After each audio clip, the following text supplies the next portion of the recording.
Hi மக்களே வணக்கம். சிறகடிக்க ஆசை எபிசோட்ல பாத்தீங்கன்னா ஜட்ஜு முன்னாடி இந்த ரோகிணி பொய்யான கிளைம் பண்றாங்க மனோஜ் மேல. மனோஜுக்கு எனக்கு ஏற்கனவே கல்யாணம் ஆச்சு, எனக்கு குழந்தை இருக்குன்னு எல்லாமே தெரியும் ஐயா, இவர் பொய் சொல்றாரு, வீட்டுல எல்லார்கிட்டையும் இவர் தான் மறைச்சாரு, இப்போதைக்கு எதுவும் சொல்ல வேணாம்னு என்கிட்ட சொல்லிட்டு இப்ப நடிக்கிறாருன்னு சொல்றாங்க. இதை கேட்டு எல்லாருமே ஷாக் ஆகுறாங்க. குடும்பத்துல வந்து எல்லாரும் என்ன டார்ச்சர் பண்றாங்க, என் மாமியார் என்ன வரதட்சணை கொடுமைப்படுத்துறாங்க அப்படி பொய்யா கற்பனை பண்ணி சொல்லிட்டு இருக்காங்க. இதை கேட்டு விஜய் ஷாக் ஆகி கத்துறாங்க, எதுக்கிட்ட இது மாதிரி பொய் சொல்றேன் நான் அடிப்பாவி அப்படின்னு கத்துறாங்க. உடனே வந்து ஜட்ஜா திட்டுறாரு, என்ன கிருஷ்ணாராம் உன் கிளைண்ட்டுக்கு இதெல்லாம் சொல்லி கூட்டு வரலையா, போட்டு அவமதிக்கிறாங்க, இப்படி கத்துறாங்க அப்படின்ட்டு. ரோகிணி பொய் சொல்ல இதை கேட்டு விஜய் வந்து மயக்கடிச்சு விழுந்துடுறாங்க. உடனே இந்த கோர்ட் அர்ஜென்ட் சொல்லிடுறாரு, அடுத்த வாரம் ஒத்தி வைக்கிறாரு.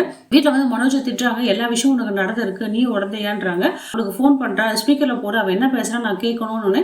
மனோஜ் வந்து ரோகிணி கால் பண்றாரு. அவளும் வந்து ரொம்ப பதுசா, என்ன மனோஜ் நம்மளை பிரிக்கிறதுக்கு காரணம் அந்த வீட்டுல முத்துமீனாவும் உங்க அம்மா தான், யார் பேச்சும் கேட்காத, நம்ம சந்தோஷமா வாழணும், உன்னை நான் எவ்வளவு லவ் பண்றேன் தெரியுமா, நீ தானே நான் லவ் பண்றேன்னு சொல்லிட்டு அவன் மனசை மாத்த பாக்குறா. இதை கடிச்சு வாயை மூடு, என்ன நீ இப்பெல்லாம் பேசிட்டு இருக்க, வெக்கமா இல்ல உனக்குன்னு சொல்லி திட்டுறாங்க.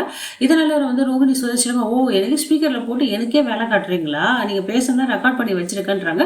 அண்ணாமலையும் போச்சு, எல்லாமே நீ ஸ்பாயில் பண்ணிட்ட, வாயை வச்சு எங்கன்னா சும்மா இருக்கியா, நீ வாயை வச்சு சும்மா இருந்தால்தான் மனோஜோட வாழ்க்கைக்கும் ஒரு விடிவு காலம் பிறக்கும், டைவர்ஸ் கிடைக்கும், இல்லைன்னா இப்படியே தான் இருக்கும்னு சொல்லி திட்டுறாரு. ஒரு பக்கம் ரோகிணிக்கு பணம் தேவைப்படுதுங்க, அதனால வந்து சிந்தாமணி கிட்ட பணம் கேட்பா, எங்கிட்ட வழியில் இருக்கு, அதை அடமானம் வச்சு பணம் கொடுங்கன்றாங்க. அவளும் வந்து அவளுக்கிட்டே என்ன பண்றா, அவ பணத்தையும் அவள்கிட்ட கொடுத்தமிச்சு நீ அவ கொடுப்பா வழியில் வாங்கிட்டு 105 ரூபாய் வட்டிக்கு, இது வட்டிக்கும் பணம் கொடுப்பா இந்த சிந்தாமணி. இதை தெரியாம ரோகிணியும் ஏமாந்து போய் பணமும் வாங்கிடுறா. ஏன்னா ஃப்ராடு தானே கரெக்டா இருக்கும். இந்த இட்லி குண்டா சிந்தாமணி பல யோசனை பண்ணிட்டு இருக்கு. அந்த நேரத்துல அவ பொண்ணு வர, ஃபோன் பண்ணிட்டு தானே வருவா, இல்லம்மா ஒரு வேலையா வந்து அப்படியே உன்னை பார்த்துட்டு போலான்னு வந்தேன், அம்மா கூட நீ விசிட்டர் மாதிரி தான் பார்த்துட்டு போற இல்லை கண்ணு அப்படின்றாங்க. வா சாப்பிடுன்றாங்க. என்னம்மா டென்ஷனா இருக்கீங்க அப்படின்னு சொல்றாங்க. இல்லை கண்ணு, ஒரு முக்கியமான ஒரு ஆர்டர் இருக்கு, அது எனக்கு தான் கிடைக்கும் எனக்கு நம்பிக்கை இருக்கு, ஆனா ஒருத்தி வந்து எனக்கு சும்மா பிரச்சனை பண்ணிக்கிட்டே இருக்கா கண்ணு அப்படின்னு. அம்மா வேணாம்மா, நம்மளுக்கு தான் நிறைய கடை இருக்கு, நீ ஏமா அடுத்தவங்களுக்கு கிட்ட போற, விட்டு கொடுமா, நானும் அவகிட்ட விட்டே கொடுக்க மாட்டேன், அவ பேர் மீனா, ரொம்ப திமிர் பிடிச்சவ, நான் தான் ஜெயிக்கணும், அவளுக்கு எனக்கு தான் போட்டின்னு சொல்றாங்க. உடனே மீனாவா அப்படின்னு கேட்குறா. ஆமா கண்ணு, எனக்கு நான் மேனேஜரை மிரட்டி வச்சிருக்கேன், அந்த ஆர்டர் எனக்கு தான் கிடைக்கணும்னு சொல்லிட்டு.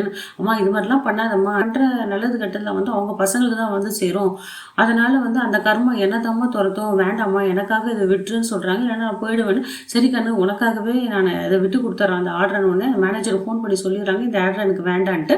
மீனா ரொம்ப சந்தோஷப்படுறாங்க, தனக்கு இந்த ஆர்டர் கிடைச்சதுன்னு சொல்லிட்டு சந்தோஷமான விஷயத்தை எல்லாத்தையும் சொல்றாங்க. ஆனா விஜயா வந்து ஆமா பெரிய ஆர்டர், அது எத்தனை நாளைக்குன்னு தெரியலன்னு சொல்லிட்டு அப்போ கூட குறை சொல்லிட்டு இருக்கா. ஏன் சிந்தாமணி பின்வாங்கிட்டாங்கன்னு சொல்றா. கடைசியில சிந்தாமணியாலே இவ தலையில ஆப்பு வைக்க போகுதுன்னு இந்த கேடுகட்ட விஜயாவுக்கு தெரியாது. அப்போ கூட மனோஜ் பார்த்தீங்களா, எது எப்படி உனக்கு 225 பில்டிங் ஆர்டர் கிடைச்சது, பெரிய பட்டதாரி படிப்பாளி, எனக்கு கிடைக்கலன்னு சொல்லிட்டு அப்போ கூட இவன் பொறாமடைறான். விஜயாவுக்கும் மனோஜுக்கும் இருக்கிற கெட்ட நேரத்தில் தான் அவன் வாழ்க்கையில் எல்லாமே கெட்டதாவே நடக்குது. ஒரு பக்கம் பார்த்தீங்கன்னா இந்த நீத்து பிரச்சனை பண்ணிட்டு இருக்கா, தானும் ரவியும் இருக்கிற மாதிரி ஃபோட்டோவை சோஷியல் மீடியாவில் போட்டுட்டு நான் உன்னை லவ் பண்ணுறேன்னு சொல்லிட்டு போஸ்ட் போட்டுறாங்க. இதை பார்த்து ஸ்ருதி ரொம்ப கோவப்பட்டு அழுதுட்டு வர்றாங்க. மீனாவை ஹக் பண்ணுறாங்க. மீனாவை முத்தும் சமாதானப்படுத்தி நேராக ஹோட்டலுக்கு போகிறாங்க.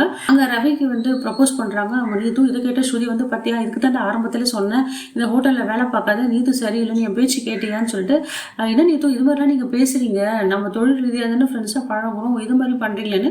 இல்லை ரவி அதெல்லாம் எனக்கு தெரியாது, நான் வந்து உங்களை லவ் பண்றேன்னு சொல்லிட்டு போயிடுறாங்க. இதை கேட்டு ஸ்ருதி வந்து ரொம்ப அழுதுகிட்டே வராங்க. முத்துமீனா அவங்க தேடி வராங்க ரெஸ்டாரண்ட்டுக்கு. நம்ம ஸ்ருதி வந்து சமாதானப்படுத்துறாங்க, அதெல்லாம் கவலைப்படாத பார்த்துக்கலாம்னு சொல்லிட்டு. ஆனால் ஸ்ருதி என்ன முடிவெடுக்க போறாங்க தெரியல.